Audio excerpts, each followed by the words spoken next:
예수님이 예루살렘에 입성하신 다음에 제일 먼저 하신 일이 성전에서 장사치를 몰아내시고 성전을 깨끗하게 정화하시는 일이었습니다. 그러자 대제사장들과 백성의 장로들이 예수님께 찾아와서 따져 묻습니다. 네가 무슨 권위로 이런 일을 하느냐? 또 누가 이 권위를 주었느냐? 예수님이 도대체 무슨 권위를 가지고 이런 일을 행했느냐고 따져 물은 거죠. 그러자 예수님이 그들에게 들려주신 비유가 오늘 우리가 읽은 말씀입니다. 당시 유대 사회는 로마의 식민지 상태로 있었습니다. 그래서 유대인 가운데 땅을 빼앗기고 소작인으로 전락한 농부들이 꽤 많이 있었습니다. 주인들은 대부분 대도시에 거주하면서 소작인들을 고용해서 농사를 짓게 합니다. 추수가 끝나면 곡물의 한 40% 정도를 소작료로 받는 것이 일반적인 관행이었습니다. 당연히 소작농들의 그 불평은 높아져 갔고 간혹 소작료 지불을 거부하는 사태가 발생하기도 했던 겁니다. 심지어는 오늘 비유에 나오는 것처럼 소작료를 받으러 온 사람들을 죽이는 일도 간혹 일어났던 겁니다. 바로 이런 배경을 바탕으로 예수님께서 오늘 비유의 말씀을 들려주고 계세요. 어떤 주인이 포도원을 만들고 주변에 산 울타리를 두릅니다. 도둑이 드는 것을 방지하고 또 맹수가 침입해서 포도를 망치는 것을 미연에 방지하기 위해서 울타리를 친 거죠. 또 주인은 포도를 잘 수 있도록 즙자는 틀을 만들고 포도원의 상태를 수시로 확인하기 위해서 망대까지 세웁니다. 그리고 추수때가 되자 열매, 즉 소작료를 받기 위해서 종들을 그들에게 보내요. 그런데 소작인들의 반응이 이상합니다. 소작료를 내기는커녕 종들을 잡아 하나는 때리고 하나는 죽이고 하나는 돌로 쳐요. 그러자 주인이 이번에 다시 종들을 또 그들에게 보냅니다. 이번에도 소작인들은 처음에 온 종들과 똑같이 그들을 때리고 죽이고 또 돌로 치는 행위를 반복합니다. 마침내 주인은 이번에는 아들을 보내기로 결심해요. 37절에 보면 자기 아들을 보내며 이르되 그들이 내 아들은 존대하리라 했더니 주인은 생각하기를 아들만큼은 그들이 존대해서 소작료를 지불하리라 믿었던 겁니다. 그런데 소작인들은 주인의 아들이 온다는 소식을 듣고 저마다 서로 논의를 합니다. 38, 39절을 보면 농부들이 그 아들을 보고 서로 말하되 이는 상속자니 자 죽이고 그의 유산을 차지하자 하고 이에 잡아 포도원 밖으로 내쫓아 죽였느니라. 그들은 주인의 아들마저 죽이게 됩니다. 여러분, 예수님은 이 비유를 들려주시면서 지금 그들에게 묻고 계세요. 40절에 보면 그러면 포도원 주인이 올 때에 그 농부들을 어떻게 하겠느냐? 그러자 그 말을 듣고 있었던 이 대제사장들과 백성의 장로들이 대답을 합니다. 41절에 보면 그 악한 자들을 진멸하고 포도원은 제때 열매 바칠 만한 다른 농부들에게 새로 줄지니이다. 그래서 예수님께서 결론적으로 말씀합니다. 42절 43절에 보면 너희가 성경의 건축자들이 버린 돌이 보통의 머릿돌이 되었나니 이것은 주로 말미암아 된 것이요 우리 눈에 기이하도다 함을 읽어본 일이 없느냐. 그러므로 내가 너에게 이르노니 하나님의 나라를 너희는 빼앗기고 그 나라의 열매 맺는 백성이 받으리라. 무슨 말입니까? 이제 주인이 돌아와서 그 악한 소작인들을 죽이고 제때 열매를 바칠 만한 다른 농부들에게 포도원을 맡기게 된다는 거죠. 여러분, 이 비유에서 주인은 하나님이세요. 소작인들은 당시 유대 종교 지도자들을 의미합니다. 주인의 아들은 그리스도 예수를 말하죠. 소작인들이 받은 처벌이 뭡니까? 하나님의 백성으로서의 지위와 특권을 잃어버리게 된다는 겁니다.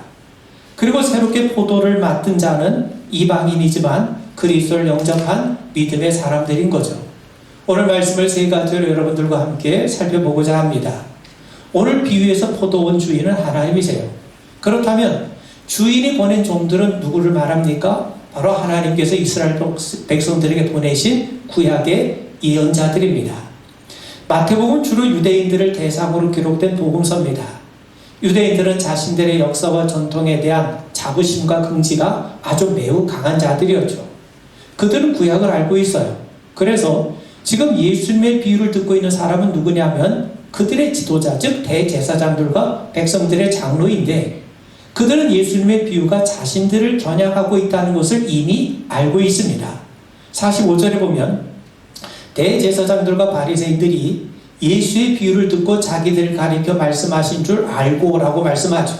여러분, 하나님의 일찍의 선지자 이사야를 통해 포도원의 비유에 대해서 우리에게 말씀해 주세요. 하나님이 땅을 파시고 돌을 제거하심으로 포도원을 일구시고 아주 극상품의 포도나무를 심으셨어요. 하나님은 이스라엘 백성들을 택하시고 그들이 하나님을 경외하고 정말 그들이 하나님 앞에 정의롭고 공의로운 삶을 살 것을 기대하셨습니다. 그런데 그들은 우상 숭배와 악행을 일삼았죠. 하나님은 가장 좋은 포도 열매를 기대하셨지만 그들은 들포도가 맺혀진 겁니다. 그래서 하나님은 포도원을 울타리를 걷어내고 담을 허무시겠다는 거예요. 여러분, 울타리를 걷어내고 담을 헌다는 말은요, 멸망시킨다는 말입니다. 하나님은 다른 이들이 와서 포도원을 짓밟고 땅을 황폐케 하셔서 찔레와 가시가 돋아나게 하시겠다고 말씀하십니다. 더 이상 비를 내리지 못하게 되었다고 말씀하세요. 하나님은 그들에게 선지자들을 보내셔서 정말 그들이 하나님을 저버리고 악행을 일삼는 일에 대해서 하나님은 경고하세요. 하나님이 원하시는 것은 정말 이스라엘 백성들이 망하는 것이 아니라, 버림받는 것이 아니라 선지자의 경고를 듣고 다시 하나님께로 돌아와서 하나님 앞에 거룩하고 경건한 삶을 살게 되는 겁니다. 여러분, 오늘 비유의 말씀을 살펴보세요. 주인이 포도원을 만들었습니다. 제반시설과 기구들을 다 완비했습니다. 그리고 그 포도원을 소작인들에게 맡겼어요. 그러면 그들이 할 일이 뭡니까? 제때의 소작료를 바치기만 하면 되는 것 아니겠습니까? 그런데 그들은 소작료를 내기는커녕 오히려 소작료를 받으러 온 종들까지 죽이고 있습니다. 여러분, 선지자 이사야의 포도원의 비유에 따르면 주인은 좋은 포도 열매를 맺기를 기대했지만 들포도가 맺혀졌어요. 그렇다면 이것을 책임은 누굽니까? 농부들이죠. 농부들이 제대로 농사를 짓지 못한 겁니다. 마찬가지입니다. 포도원을 맡긴 주인에게 소작료를 내지 않는다면 이건 전적으로 소작인의 책임 아닙니까? 그런데 그들은 한술 더 떠서 종들을 때리고 죽이고 돌로 쳐요. 지금 예수님은 이 비유를 통해 당시 유대 종교 지도자들을 책망하고 계신 거예요. 봐라, 너희 조상들도 너희들이 하나님이 보내신 선지자를 배척하고 학살하지 않았느냐? 지금 너희가 하고 있는 모습이 너희들이 조상이 하는 모습과 뭐가 다르냐? 그러면서 예수님이 그들을 책망하고 계시는 겁니다. 여러분, 주인은 2번에 걸쳐 모욕을 당했는데도 또 사람을 보내요. 이번에는 아들을 보냅니다. 근데 소작인들은 그 아들을 어떻게 대했습니까? 그들은 주인이 멀리 떨어져 있기 때문에 자신들에게 무슨 일을 할 수 있겠느냐? 그러면서 아들이 상속자임을 알고 그를 죽여요. 그것도 포도원 밖으로 내쫓아서 죽이고 맙니다. 주인의 아들을 죽임으로 인해서 주인을 향한 배신과 모멸찬 모욕을 가하게 되었던 거죠. 여러분, 주인은 이제 종들을 잃고 아들까지 잃었습니다. 그저 주인이 진노해요. 그래서 주인은 그 악한 소작인들을 진멸하고 제때 세를 바칠 만한 다른 농부들에게 포도원을 맡긴다는 겁니다. 여러분, 예수님은 이 비유를 통해 구약의 역사를 한마디로 우리에게 정리해 주십니다. 하나님이 이스라엘 백성들을 택하셨어요. 하나님의 백성으로 삼으셨습니다. 하나님이 그들에게 원하시는 것은 그들이 하나님을 경외하고 하나님을 섬기고 정말 구별된 백성으로 거룩한 삶을 살기를 원하셨어요. 그들이 하나님의 제사장이 되어서 그들을 통해서 열방, 많은 민족들이 하나님께로 돌아오게 하기를 원하셨던 겁니다. 그런데 이스라엘 백성은 어땠습니까?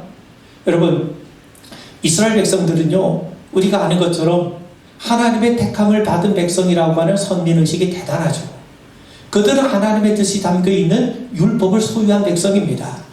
뿐만 아니라 하나님이 임재하시는 성전을 소유하고 있다는 것에 대해서 아주 대단한 긍지와 자부심을 갖고 있었던 사람들이었습니다. 그렇다면 그들이 하나님 앞에 택함을 받고 하나님의 성전도 가지고 있고 하나님의 율법도 가지고 있다면 정말 하나님을 경외하고 하나님 앞에 경건한 삶을 살아야 되지 않겠습니까? 하나님이 원하시는 대로 정의와 공의를 일삼으며 살아야 되지 않겠습니까? 그런데 그들이 그렇게 살았습니까? 그렇지 않습니다. 그들이 한 일은 오히려 하나님을 거부했고 우상을 숭배했고 악한 일을 행했어요. 심지어 하나님이 보내주신 선지자들을 차례로 능멸하고 학살하지 않았습니까? 아모스 선지자의 외침에 귀를 기울인 자가 있었습니까? 예레미야가 말씀을 전해도 그들은 그 말씀을 경청하기는커녕 그를 잡아 죽이려고 하지 않았습니까? 그들은 거의 모든 선지자들 배척하고 박해를 했어요. 그래서 하나님은 선지자, 즉 종들의 말을 듣지 않았다면 내 아들의 말은 듣겠지 않은 심정으로 그리스도 예수를 우리에게 보내주셨어요. 그런데 유대인들은 자기 조상들이 했던 것처럼 예수님의 말씀을 거부하고 오히려 그분을 영문 밖으로 끌고 나가 거기서 십자가에 매달았던 겁니다.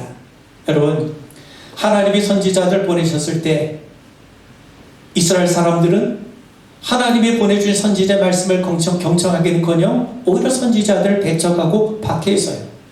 지금 예수님은 지금 유대 지도자들에게 그 말씀을 반복해서 말씀하고 계시는 겁니다. 너희도 너희 조상들이 한 대로 선지자를 죽이고 박해한 일을 되풀이하고 있지 않느냐, 그러면서 그들의 잘못된 부분을 지적하시고 책망하고 계시는 겁니다. 그래서 너희들이 하나님을 거부하고 너희들이 하나님이 보내주신 선지자를 거부하고 너희들이 하나님이 보내주신 그 아들까지 거부했으니 이제 하나님은 이스라엘 대신에 열매를 더 잘 맺을 수 있고 소작료를 더 바칠 수 있는 이방 사람들을 택하실 거라는 거예요. 그래서 이스라엘 백성들은 특권을 상실하고 교회, 즉 새로운 이스라엘이 예수를 믿는 백성들이 하나님 나라의 새로운 주역이 될 것을 우리 주님께서 이 비유를 통해서 그들에게 말씀하고 계시는 겁니다. 여러분, 종들이 죽자 주인은 아들을 보냅니다. 선지자들을 통해 선지자를 보내셨는데도 그들의 말을 듣지 않자 이번에는 하나님께서 아들을 우리에게 보내주신 거죠. 히브리서 1장 1절 2절 말씀을 보시면 옛적의 선지자를 통하여 여러 부분과 여러 모양으로 우리 조상에게 말씀하신 하나님이 이 모든 날 마지막에는 아들을 통해 우리에게 말씀하셨으니 이 아들을 만유의 상속자로 세우시고 또 그로 말미암아 모든 세계를 지으셨느니라. 옛적에는 선지자를 통해서 우리에게 말씀하신 하나님이 이제는 우리에게 그리스도 예수 아들을 보내셔서 우리에게 말씀하신다는 겁니다. 그런데 여러분, 마태복음은 주인의 아들을 보냈다고 표현한 반면에 똑같은 비유를 기록하고 있는 이 마가복음, 누가복음에서는요, 주인의 아들이란 대신 사랑하는 아들이라고 하는 말로 표현을 합니다. 이 사랑하는 이란 말은, 아가페테스라는 말은 오직 하나밖에 없다는 그런 의미를 가지고 있어요. 그러므로 사랑하는 아들이라고 하는 말은 하나밖에 없는 아들, 외아들, 독생자, 주인의 유일한 혈육이란 뜻입니다. 그런 의미에서 여러분, 마태에게 예수님은 단순히 선지자 가운데 한 분이 아니에요. 그분은 선지자들의 완성일 뿐만 아니라 그분은 하나님이 사랑하시는 하나님에게 하나밖에 없는 독생자 예수 그리스도이신 겁니다. 여러분, 마태복음에서 예수님은 자신이 하나님이시고 자신이 그리스도라고 하신 말씀을 직접적으로 말씀하지 않으세요. 그런데 그분이 행하신 일과 그분이 우리에게 가르쳐 주신 그 모습은 바로 예수님이 누구신가 하는 것을 나타내기에 충분합니다. 앞에 우리가 읽은 본문 앞에 보면 몇 가지 이야기가 나오는데 예수님이 두 제자를 맞은편 마을로 보내시면서 그 마을에 가서 메인 나귀와 나귀 새끼를 풀어서 내게로 가져오라고 말씀하세요. 그러시면서 누가 무슨 말을 하거든 주가 쓰시겠다고 하라, 이렇게 답변하라고 말씀합니다. 예수님은 이사야 선지자가 말씀하고 스가랴 선지자의 예언처럼 나귀를 타고 예루살렘에 입성을 하십니다. 이런 행동을 통해서 예수님이 구약에 약속된, 구약에 예언된 대로 행하신 분일 뿐만 아니라 구약이 우리에게 약속한 다윗 왕권의 계승자임을 우리에게 분명하게 보여주신 거죠. 예수님이 예루살렘에 입성하신 다음에 제일 먼저 하신 일은 앞서 말씀드린 것처럼 성전을 깨끗하게 정화하신 겁니다. 예수님은 성전 안에서 매매하는 자들 내쫓으시고 돈 바꾸는 사람들의 상과 비둘기 파는 자들의 의자를 다 둘러엎으세요. 그러시면서 말씀하시죠. 내 집은 기도하는 집이라 일컬음을 받으리라 하였거늘 너희는 강도의 소굴로 만드는도다. 여러분, 예수님은 성전을 향해 내 집이라고 말씀하세요. 그렇다면 성전의 주인은 누구십니까? 하나님이시죠. 그런데 예수님이 성전을 내 집이라고 한다는 것은 예수님이 성전의 주인일 뿐만 아니라 그분이 곧 하나님이심을 우리에게 말씀하는 내용입니다. 그렇게 예수님이 말씀하시고 난 다음에 그 구체적인 증거로 성전에서 맹인들과 저는 자들을 고쳐주지 않으십니까? 또 예수님이 시작하셨어요. 한 무화과 나무를 봤는데 잎은 무성하지만 열매를 찾을 수가 없었어요. 그래서 예수님이 그 나무를 저주하셨는데 다음날 가보니까 예수님 말씀하신 대로 그 나무가 말라 비틀어져 버리고 말았습니다. 이 일을 통해 예수님이 만물을 주관하신 분이심을 우리에게 드러내 주신 겁니다. 그런데 여러분, 당시 유대 지도자들은 예수님을 인정하고 공경했습니까? 그분이 하나님이 약속하신 메시아, 하나님이 선지자 예언자를 통해서 우리에게 예언하신 바로 그분이구나, 그러면서 그분 앞에 엎드렸습니까? 그렇지 않습니다. 그들은 예수님이 하신 일이 못마땅했어요. 백성이 예수님을 다윗의 자손이라고 부르는 것에 대해서 분노했습니다. 그래서 그들은 예수님 앞에 나와 공세를 폈죠. 네가 무슨 권세로 이런 일을 하며 누가 이런 권세를 네게 주었느냐? 여러분, 네가 무슨 권세로 이런 일을 하며 누가 이런 권세를 네게 주었느냐? 사실 그 질문은 굉장히 교묘합니다. 만약 예수님이 내가 하늘로부터 권세를 받아서 일을 한다면 예수님은 사람인데 어떻게 하나님의 권세를 받았다고 말할 수 있느냐? 그건 그야말로 하나님을 모독하는 죄다 라고 뒤집어 씌울 수 있죠. 반면 사람에게 권세를 받아서 일을 한다고 하시면 백성들이 예수님을 나사렛 촌부로 여기고 있는데 나사렛 촌부인 사람이 어떻게 하나님 운운하며 일을 할 수 있느냐? 이렇게 올가미를 씌울 수가 있는 거죠. 그러니까 유대인들의 질문은 다른 게 아닙니다. 하나님도 아니고 메시아도 아닌 한낱 나사렛 촌부에 불과한 자가 도대체 이렇게 소란을 피우고 있느냐? 그 말이죠. 그들의 질문 한마디로 말하면 예수 당신의 권위를 우리는 도무지 인정할 수 없다는 것 아니겠습니까? 그래서 여러분, 예수님은 자신이 그리스도가 되심을 아주 중요한 비유로 우리에게 들려주고 계세요. 여러분 42절 한번 보겠습니다. 예수께서 이르시되 너희가 성경의 건축자들이 버린 돌이 모퉁이의 머릿돌이 되었나니 이것은 주로 말미암아 된 것이요 우리 눈에 기이하도다함을 읽어본 일이 없느냐. 이 44절에 보면 이 돌 위에 떨어지는 자는 깨지겠고 이 돌이 사람 위에 떨어지면 그를 가루로 만들어 놓으리라. 예수님 뭐라고 말씀하시냐면 내가 너희들에게는 버린 돌이지만 내가 모퉁이의 머릿돌이 된다고 말씀하세요. 여러분, 돌이라고 하는 말을 히브리 말로 에벤이라고 합니다. 그리고 아들을 벤이라고 그래요. 돌은 에벤, 아들은 벤이에요. 그렇다면 발음이 비슷하죠. 에벤과 벤, 돌과 이 아들은 히브리 말로는 발음이 비슷해요. 예수님이 이 두 단어를 언어 유의적으로 사용하시면서 당신의 뜻을 우리에게 밝히 보여주시는 겁니다. 원래 이 말씀은 시편 118편 22절을 인용한 말씀인데 하나님께서 이스라엘의 왕을 세우시고자 사무엘을 이새의 집으로 보내세요. 사무엘이 이새의 아들 엘리압을 보자 감탄을 합니다. 이렇게 탁월하고 훌륭한 사람이 있구나. 왕이 될 만한 사람이 있구나. 그러자 하나님께서 허락하지 않으십니다. 너희는 외모를 보지만 나는 중심을 본다 하시면서 하나님이 허락하지 않으세요.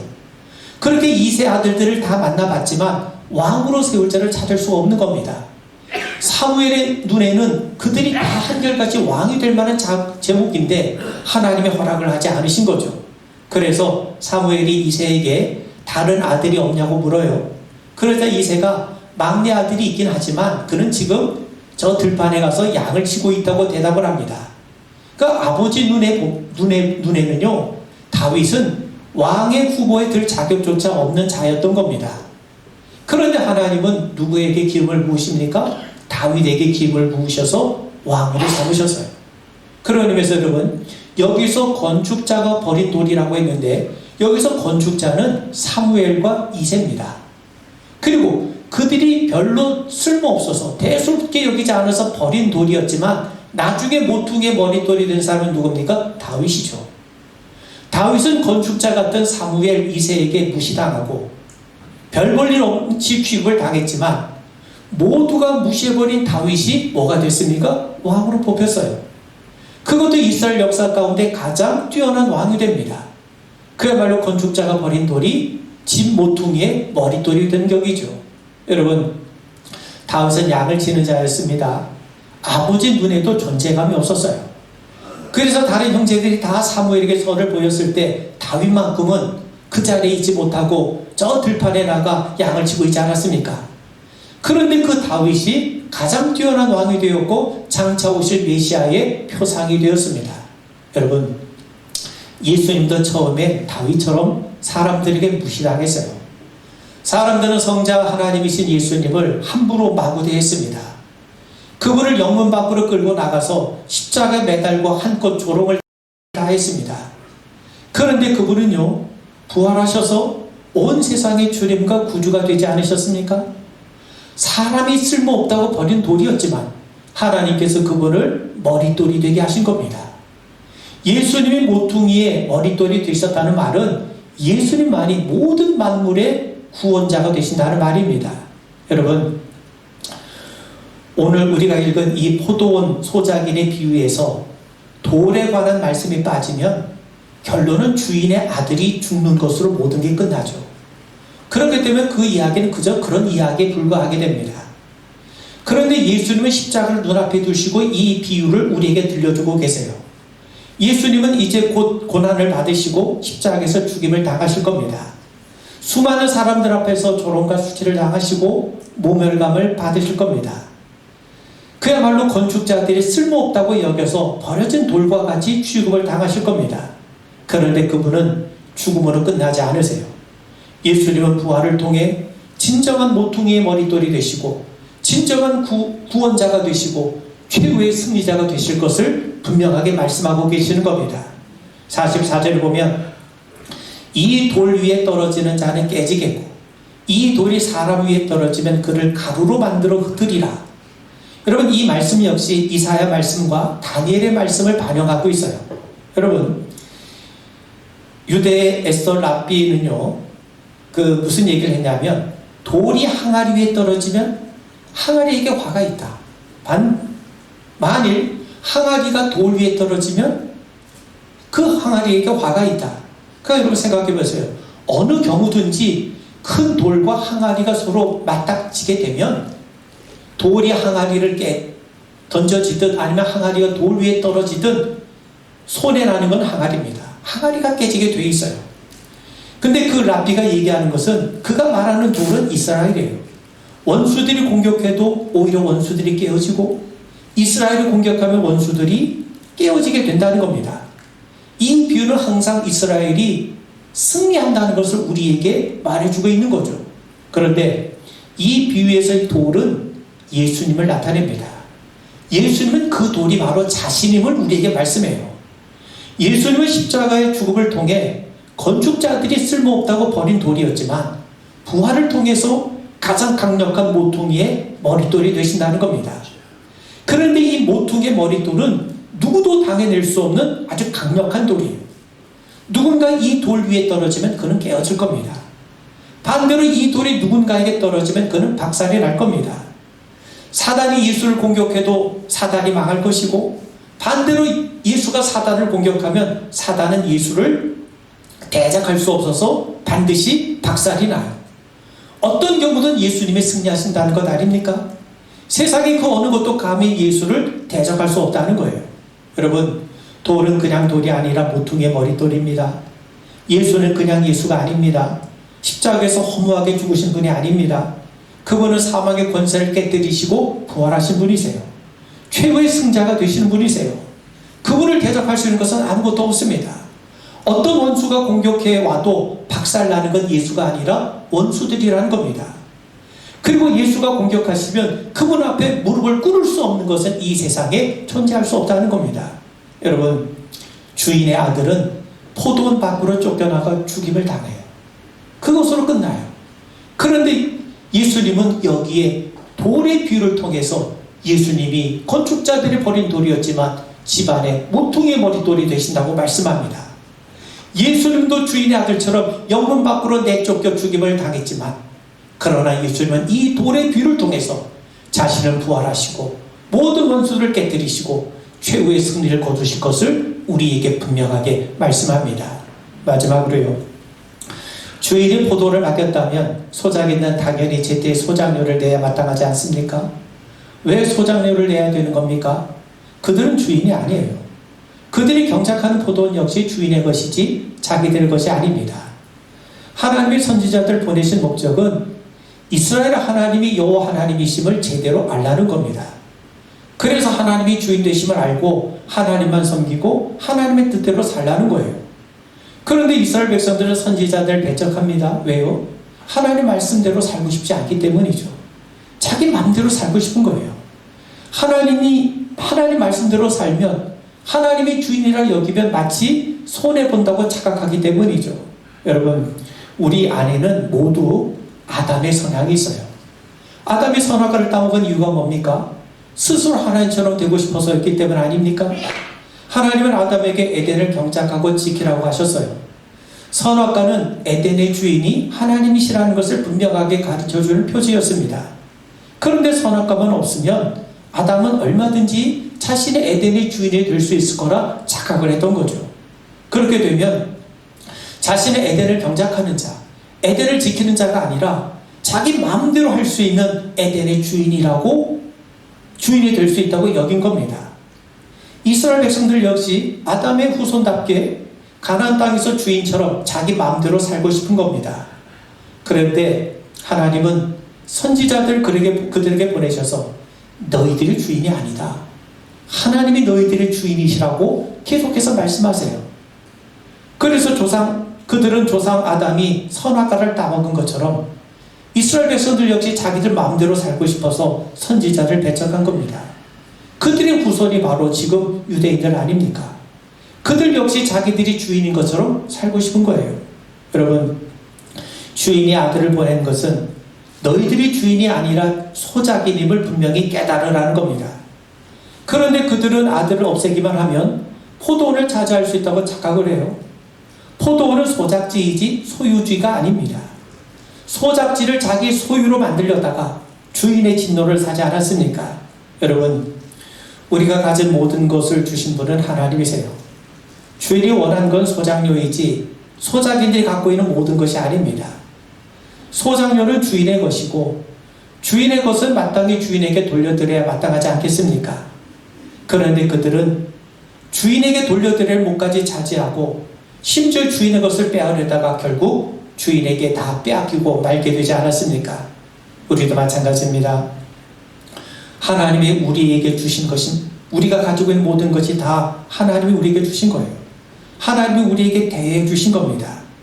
그런데 하나님 주신 것을 우리 이기적인 욕망으로만 사용할 때가 얼마나 많이 있습니까? 우리가 하나님 앞에 예배를 드리고 우리의 시간의 일부를 하나님 앞에 드리고 물질의 열의 하나를 하나님 앞에 드려요. 이 모든 것을 다 드리라는 것이 아닙니다. 우리의 일부를 드림으로 모든 것이 주님의 것임을 고백하라는 겁니다. 그 드림을 통해서 모든 것이 주님의 것이구나, 우리가 소유주가 아니구나, 우리는 청지기이구나 하는 것을 확인하라는 겁니다. 만약 그렇지 않으면 우리는 주인에게 마땅히 돌려드려야 할 소작료를 착복하고 횡령하는 것이 되고 마는 거죠. 그렇게 되면 우리 역시 주인의 종들을 배척하고 아들을 십자가에 매다는 일을 반복하게 되는 겁니다. 왜냐하면 내가 주인이라고 여기면 하나님이 종들을 통해 말씀을 보내주셔도 거부하게 되고 그리스도 예수를 통해 말씀하셔도 우리는 듣지 않게 되는 거예요. 이 사실을 망각하면 우리를 찾아오신 예수님마저 우리가 내칠 수 있게 되는 겁니다. 그렇게 되면 우리가 뭐가 되는 겁니까? 주님이 임재하시는 거룩한 집이 아니라 탐욕에 판치는 강도의 소굴이 될 수 있게 되는 거죠. 그리고 소작인들이 모르는 게 하나 있어요. 그들은 주인의 아들만 죽이면 포도원을 다 차지할 수 있다고 여겼습니다. 그들은 주인이 찾아온다는 생각을 꿈에도 하지 못했어요. 예수님은 이 비유를 통해 주인이 오실 때가 있음을 우리에게 분명하게 상기시켜 줍니다. 주인이 오시면 모든 것이 깨끗하게 정리가 돼요. 모든 것을 공정하고 바르게 판단하실 겁니다. 여러분, 유대 지도자들은 예수님의 비유에 나온 이 소작인들이 바로 자기 자신임을 알고 있어요. 비유에 따르면 자신들이야말로 하나님의 심판을 받을 마땅한 자임을 시인할 수밖에 없게 됩니다. 그런데도 이 어느 누구도 예수 앞에 나와 엎드린 사람이 없습니다. 사랑하는 성도 여러분, 포도원을 맡기신 하나님은 때가 되면 결산하실 겁니다. 성경은 우리가 하나님의 것을 맡은 자요, 우리는 주인이 아니라 종이여 청직이라고 말씀해요. 이 땅에 사는 동안 하나님 앞에 우리에게 주어진 청지기로서 더욱더 신실하게 살아가는 우리 믿음의 성도 되기를 주의 이름으로 축원을 드립니다. 아멘. 기도하겠습니다. 하나님의 거룩한 백성으로 택함받은 저희들이 오로지 우리 주님만을 기뻐하며 주님만을 드러내며 우리 주님 앞에 더욱더 신실하게 충성을 다하는 우리 성도들 되게 하옵소서. 언제나 주님이 저희들과 동행하시고 함께 하심을 믿습니다. 예수님 이름 받들어 간절히 기도하옵나이다. 아멘.